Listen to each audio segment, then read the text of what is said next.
Bienvenidos al canal Medicina Natural, auspiciado por la Asociación Gnóstica de Estudios Antropológicos y Culturales Samael Aún Weor.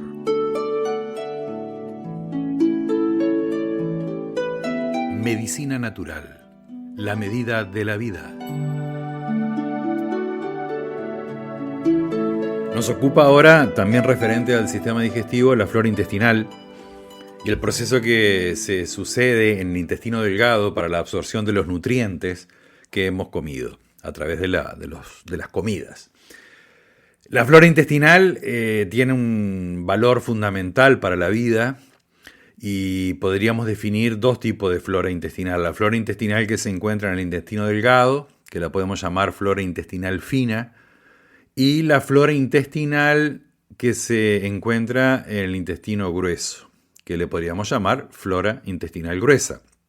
Esta flora o fauna, digamos, flora y fauna, son las diferentes bacterias que tienen una inteligencia de degradación de los alimentos, absorción de ciertos elementos químicos y fundamentalmente trabajan no solo en la absorción, sino que trabajan también detectando toxinas, venenos que pueden entrar del exterior. Y no solo a nivel del alimento, sino que también a nivel de la respiración y a nivel, digamos, de la piel. La flora intestinal fina, la que se encuentra en el intestino delgado, tiene un valor agregado muy importante en lo que tiene que ver con la inmunidad. Por eso muchas veces, cuando hay problemas de inmunidad, tenemos que enriquecer la flora intestinal fina.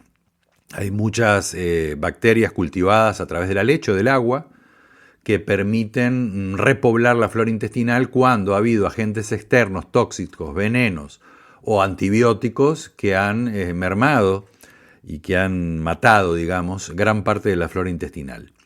La flora intestinal fina, que es la que nos interesa en primera instancia, es algo necesario para la vida. ¿Por qué? Porque la flora intestinal son pequeñas bacterias que se encuentran en las vellosidades del intestino. El intestino tiene unas vellosidades, ¿sí?, muy, muy abultadas, que tienen mucha cantidad, ¿sí?, alrededor de 350 metros cuadrados de vellosidades tiene un individuo adulto. Estas vellosidades son el lugar donde viven estas bacterias. Y cada bacteria permite extraer del quimo, de la pasta que está pasando por el intestino delgado, cierto elemento químico de la tabla periódica, que todos nosotros conocemos, de Mendeleev, ¿sí? Esas bacterias son especialistas en determinado elemento químico. Por ejemplo, suponete que nosotros comemos una berza, un col, un coliflor, un repollo. Es sabido que estos vegetales tienen altos contenidos de azufre biológico, muy importante, muy esencial para la vida, porque necesitamos el azufre biológico para la inmunidad, para combatir el reuma, para combatir la artrosis, los dolores musculares, ¿sí?, para desinfectar el organismo, ¿sí? Pero cuando se produce todo el bolo alimenticio en la masticación, digamos, de un col, de un repollo, luego pasando este repollo, brócoli, col, coliflor, como le querramos llamar, pasando al esófago, llegando al estómago, formándose la pasta con el ácido clorhídrico, las pepsinas, pasa al duodeno, recibe los jugos del duodeno, que son bicarbonatados, o sea, son alcalinos para contrarrestar el ácido, luego se les junta la bilis. En caso de que sea la presencia de grasa, se produce una especie de presión sobre la vesícula biliar para que haya más bilis en el tracto del duodeno y llega al intestino delgado, donde va a necesitar la bacteria que identifica que en esta pasta que se formó viene el azufre. Esta bacteria es especialista solo en captar el azufre. Entonces pasa el alimento, la bacteria reconoce el azufre, por una cuestión, digamos, de estructura química, la captura, la pasa a la sangre y la sangre la hace circular en el organismo y la lleva a los lugares donde necesita el azufre. Y de resto, muchas veces se acumula en el hígado, porque el hígado es el almacén donde se van acumulando todos los nutrientes, ¿sí?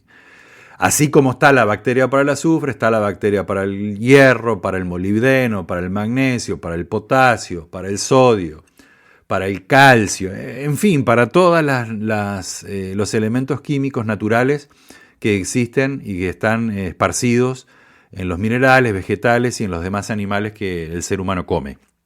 Así que esa flora intestinal me permite tener la capacidad de absorción. Por eso todas las enfermedades hoy día que tengan que ver con la intolerancia alimentaria, que tengan que ver con la mala digestión, que tengan que ver con, alergias a ciertos alimentos, normalmente es porque a ese organismo le falta la bacteria que es capaz de sintetizar y de reconocer la estructura molecular del alimento que se está consumiendo, ¿sí? Es muy famoso con el gluten, que es esa estructura, digamos, que tiene la harina de los diferentes cereales, que le permite construir esos maravillosos panes estructurados y aireados. Pero también hay otros tipos de intolerancias que han surgido, y a esto le deberíamos agregar también un tema relacionado con el transgénico, donde en el transgénico vamos a encontrar una alteración de la estructura del ADN que hace que estas bacterias no puedan reconocer al producto que está entrando en el organismo. Me explico. Si consumo un alimento transgénico, el alimento transgénico ha sido modificado genéticamente, ¿sí? Se le han extraído cadenas de purinas, se han insertado otras nuevas cadenas, se han cambiado los genes con una estructura totalmente artificial.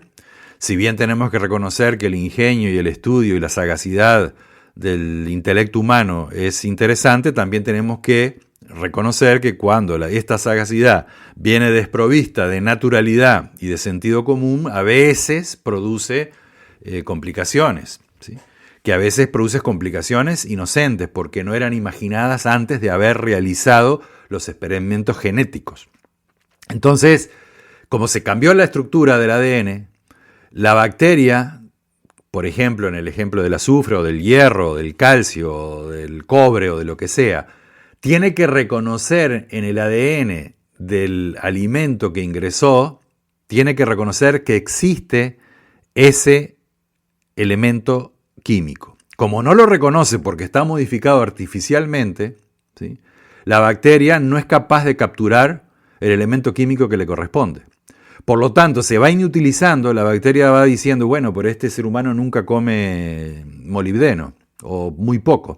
Entonces va perdiendo la población de la bacteria especializada en capturar el molibdeno, a tal punto que puede desaparecer, y cuando desaparece se producen las intolerancias alimenticias. Por eso la flora intestinal es muy útil conservarla, y para conservarla se necesitan siempre estar consumiendo productos fermentados. Los fermentos son ricos en bacterias, ¿sí?, en los lactobacilos, por ejemplo, ¿sí?, el famoso Lactobacillus vulgaris, donde se encuentra en el yogur, en el kefir de leche, en el kefir de agua, en diferentes fermentaciones, diferentes hierbas medicinales o verduras, como es el chucrú, como son las fermentaciones del té. El té negro es un té fermentado, la kombucha, que ya ahí entramos en el mundo de los hongos y en el mundo entre la línea sutil del hongo y la bacteria, del reino vegetal y del reino animal. Pero lo cierto es que nosotros tenemos que consumir productos fermentados y productos que tengan alto contenido de bacterias positivas, porque también están las bacterias que luchan contra las positivas tratando de, en una guerra, eliminarlas. Son bacterias negativas.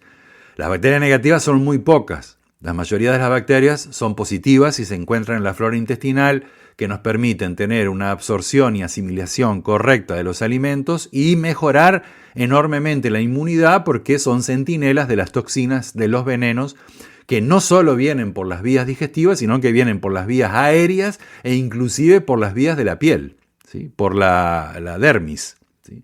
Así que la flora intestinal fina es fundamental para mantener una salud correcta. Y la flora intestinal gruesa no puede invadir la flora intestinal fina, porque la flora intestinal gruesa se encarga de degradar lo que el intestino delgado no pudo, de degradar y consumir todo lo esencial que quedó del quimo que pasó a través del intestino delgado, y producir lo que es las heces para que luego sean evacuadas. Por eso, como decíamos en el episodio anterior, los médicos en la antigüedad utilizaban un diagnóstico a través de las heces porque podían ver el grado de cocimiento, el grado de absorción que tiene el aparato digestivo. ¿Sí? Cuando la comida no se cocina, queda cruda en el aparato digestivo, no puede el intestino delgado, ni mucho menos el intestino grueso, absorber los nutrientes necesarios para la vida. Si bien el intestino grueso absorbe solo agua cuando hay necesidad en el organismo. Por eso muchas veces hay que estar siempre muy bien hidratado, porque si no está bien hidratado, el cuerpo va a recurrir al intestino grueso para absorber agua, pero el agua del intestino grueso no siempre es de la mejor calidad, porque están las bacterias putrefactivas que están formando las heces que van a ser luego desechadas por el organismo a través de la purificación. Así que acá tenemos una nueva entrega, una parte 2, y vamos a seguir hablando del sistema digestivo y de la salud que nos compete, porque queremos entrar también en el tema de las hierbas medicinales y las diferentes terapias que pueden darnos mucho bienestar para la digestión, para el aparato digestivo, para cada órgano, desde la boca, los dientes, la lengua, las glándulas salivales, el esófago, el estómago, el duodeno, el hígado, el páncreas, el intestino delgado, el intestino grueso, los músculos que componen el aparato digestivo, el sistema nervioso, la inervación del nervio vago, y vamos a ir tratando de estudiar poco a poco y de comprender que necesitamos tener conciencia de nuestro aparato digestivo, y entrando también en partes filosóficas, que ya les avanzo, porque cuando uno está comiendo, tiene que comer en tranquilidad, en armonía, con respeto hacia el alimento. Es justo que cuando hay una pelea, cuando hay algo que nos produce incomodidad, cuando estamos a la mesa comiendo, bueno, es justo y es normal el dicho popular que dice: me quedó atragantada la comida, se me hizo un nudo en el estómago. Todas esas partes filosóficas, psicológicas, incluso psiquiátricas sobre la alimentación, también queremos hacerle un llamado de atención, y también queremos compartir algo de todo esto con ustedes, para que a través de este canal Medicina Natural podamos tener al menos un granito de arena más en las playas del universo de bienestar y armonía. Muchas gracias, hasta aquí esta entrega, y nos vemos en la próxima. Les agradecemos enormemente habernos escuchado y los esperamos con el próximo episodio para que siga siendo de vuestro agrado. De parte de la AGIAC Samael Aún Weor, muchísimas gracias, y nos estamos encontrando a través de este canal de Medicina Natural.